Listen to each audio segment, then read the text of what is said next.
Guys, आपने कभी एक ऐसे महल के बारे में सुना है जिसके अंदर एक दरवाज़ा है, लेकिन वो दरवाज़ा सिर्फ अंदर जाने के लिए खुलता है, लेकिन एक बार अगर आप उसके अंदर चले गए तो वो बाहर आने का रास्ता नहीं देता।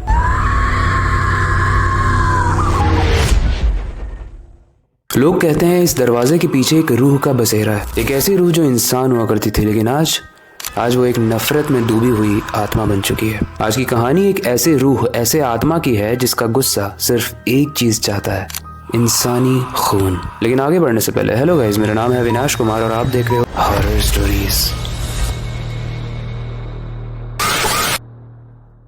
वैसी कहानी एक महल की है जिसे लोग डर का दरवाजा कहते हैं महल के अंदर एक रूह है, कामिनी की रूह, जो अपनी मौत का बदला लेने के लिए जिंदा इंसानों की जान लेती है। ये कहानी है राघव, करण और नेहा की, जो पुराने महल के रेनोवेशन का काम करते हैं। मतलब एक महल जो बहुत पुराना दिख रहा है, कमजोर हो चुका है, उसे वो रेनोवेट करते हैं नए तरीके से, स्ट्रॉन्ग और ब्यूटीफुल बनाने के लिए। और जब ये तीनों महल को रेनोवेट कर रहे थे तो उन्हें एक लोहे का दरवाजा दिखता है जिस पर लिखा होता है, दरवाजा मत खोलना वरना मौत तुम्हारी मेहमान बनेगी। पर इन तीनों को लगता है कि ये सिर्फ एक कहानी है। वो मजे मजे में उस दरवाजे को खोल देते हैं और तब शुरू होता है मौत का खेल।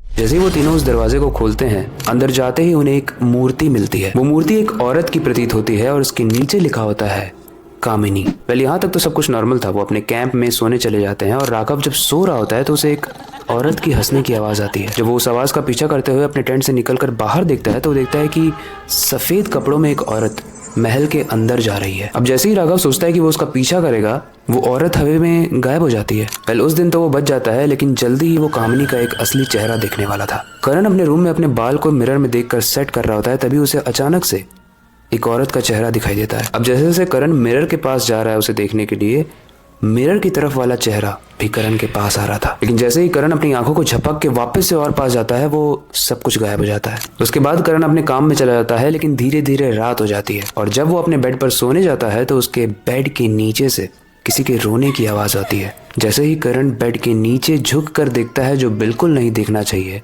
उसे कामिनी का असली फेस दिखता है जो एकदम डार्क था, खून में सना हुआ, और उसमें से बहुत तेज बदबू आती है। लेकिन सबसे स्ट्रेंज बात यह थी कि कामिनी के फेस में कोई भी आंखें नहीं थी।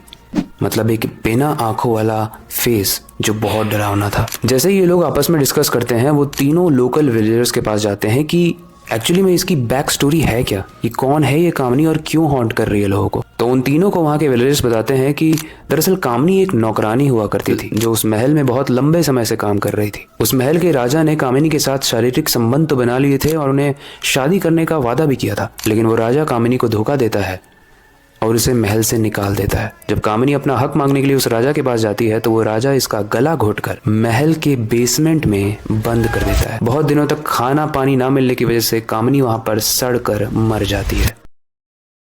कामिनी की मौत से पहले वो बहुत ज्यादा गुस्से में थी, जिसकी वजह से मरने के बाद वो एक भयंकर श्राप और आत्मा बन जाती है। और अब जो भी उस महल के बेसमेंट का दरवाजा खोलता है वो कामिनी के लिए एक नया शिकार होता है। अब क्योंकि इन तीनों ने ही उस दरवाजे को खोला था तो कामिनी एक एक करके इन तीनों को ही परेशान करने लगती है। राघव के सपने में आकर कामिनी कहती है कि तुमने मुझे जगाया है, अब तुम मेरे साथ चलो। उनकी टीम की नेहा को एक पुरानी डायरी मिलती है जिसमें कामिनी ने अपने दर्द और अपने गुस्से को लिखा था। नेहा जब डायरी पढ़ रही होती है तो उसे अपने कंधे पर बहुत हैवी सा फील होता है, लेकिन जैसे वो पलट कर देखती है वहां पर कोई भी नहीं था। ये लोग समझ चुके थे कि वो एक नॉर्मल महल में नहीं आया है और वो कहानियां नहीं थी जो एंट्रेंस के वक्त लिखी हुई थी कि इस दरवाजे को मत खोलना।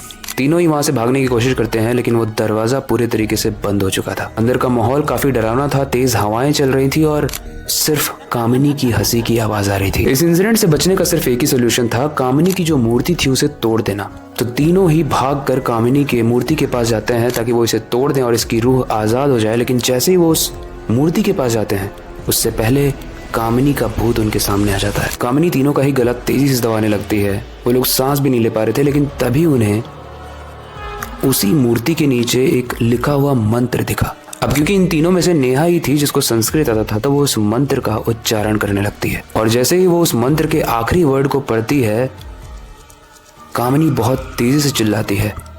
वो अपनी रूह को छोड़ना नहीं चाहती, लेकिन उसके बावजूद भी वो मूर्ति टूटने लगती है और कामिनी धीरे धीरे गायब हो जाती है। वेल गाइस, इन तीनों की जान तो बच जाती है, लेकिन एक स्ट्रेंज बात यह थी कि उस टूटी मूर्ति के नीचे एक और चीज लिखी थी संस्कृत में, जिसका मतलब था कि जो भी इस कामिनी को आजाद करेगा वो एक फीमेल ही होगा। और वो नई कामिनी बनेगी। आज भी माना जाता है कि उस महल में लोगों की चिल्लाने की आवाज आती है, चीखने की आवाज आती है। उस दरवाजे से वहां के लोग आज भी डरते हैं, लेकिन आज भी कई सारे लोग हैं जो उस बेसमेंट के दरवाजे का शिकार बनते हैं। लेकिन नेक्स्ट कामिनी कौन थी? क्या नेहा ही नेक्स्ट कामिनी थी? आपको क्या लगता है? आप कमेंट सेक्शन में जरूर बताना। इस कहानी से रिलेटेड कोई फीडबैक हो उसे भी आप कमेंट सेक्शन में दे सकते हो। वेल, वक्त आ चुका है इस स्टोरी को एंड करने का और नई डरावनी स्टोरी पर काम शुरू करने का। लेकिन जाने से पहले मैं बस एक ही चीज़ कहना चाहूँगा, अपनी क्यूरियोसिटी को डाई मत होने देना, नई चीज़ें सीखते रहना। अपने बेड के नीचे और खिड़की के बाहर ज़रूर देख लेना, कोई दरवाज़ा तो नहीं खुल रहा है। मिलते हैं अगली वीडियो में।